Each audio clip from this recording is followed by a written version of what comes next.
Hey, what's up, friends? Few additional thoughts I want to share with you this morning about empowerment, about giving power to people. For any of us who work with staff, coworkers, organizations, lead people, manage, whether that's in the for-profit or nonprofit world and in the church world, we all want, I think, the same thing, which is we want to have an amazing team that's capable of making decisions, that's capable of executing on our goals, and capable of helping us move towards our ultimate objective, which hopefully is the accomplishment of our mission. But for a lot of leaders, it's hard to figure out exactly how to effectively empower other people so that things get done and things get done the right way. So today, really quickly, I just want to share three really practical steps that you can take. And these are the kind of steps that you would take in a one-on-one meeting with someone that you manage and someone on your team. But the good thing is these are the same kind of steps that I've used over the years with my kids. Also, if I'm having conversations or giving advice to my friends, because again, the end goal of all of this is not to be right. The end goal of it is to help another person be capable of responding, capable of taking action. That's how our organizations get better. The more people we have who have the ability to decide, to act, to think, to lead, to evaluate, the better off we'll be. So let me give you three thoughts here real quickly. The first one is, for those of you that manage people, listen before you speak. And this seems like it would be a no-brainer, but I will tell you from experience, it's very, very difficult. Because oftentimes we come into these meetings or these interactions with more experience. We come in with an agenda, and we probably come in with solutions to problems. So it's easy, at least for me, if no one else has ever done this, then I'll just speak to myself. But it's easy for me to come into one of these interactions mouth first.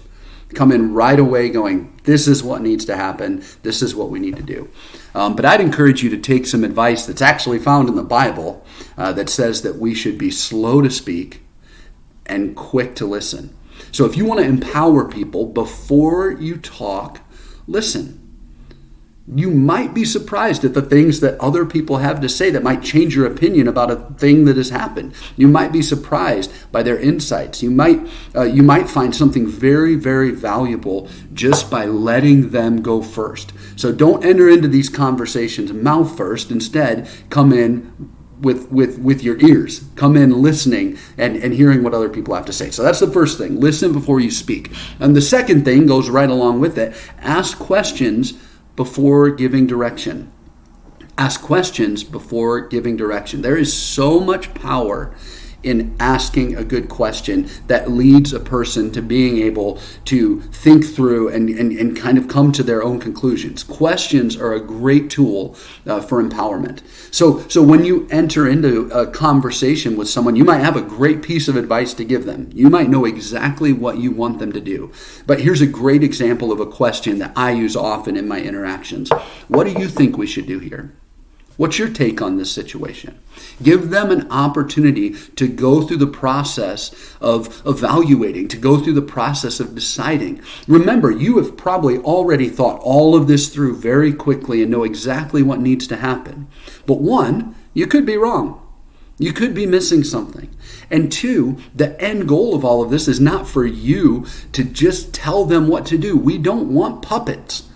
What we want are leaders. So give them the power by asking some questions before you give them direction. Give them the ability to think critically. Give them the ability to decide. So number one, listen before you speak. Number two, ask questions before you give direction. And then number three, and I think this is the hardest one for me, invite self-evaluation before you offer critique.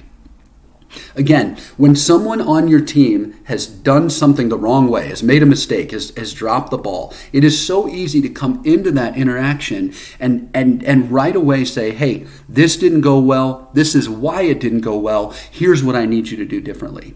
And as the boss, you get to do that. That is your right to do that. But my question would be this: is it the wise thing? Does it really help you get where you want to get? So maybe this time or next time, instead of offering that critique right up front, invite them to evaluate themselves. A great question to ask here is to say, hey, clearly this didn't go the way we wanted it to go. What do you think we could have done differently? Or what do you think you could have done differently?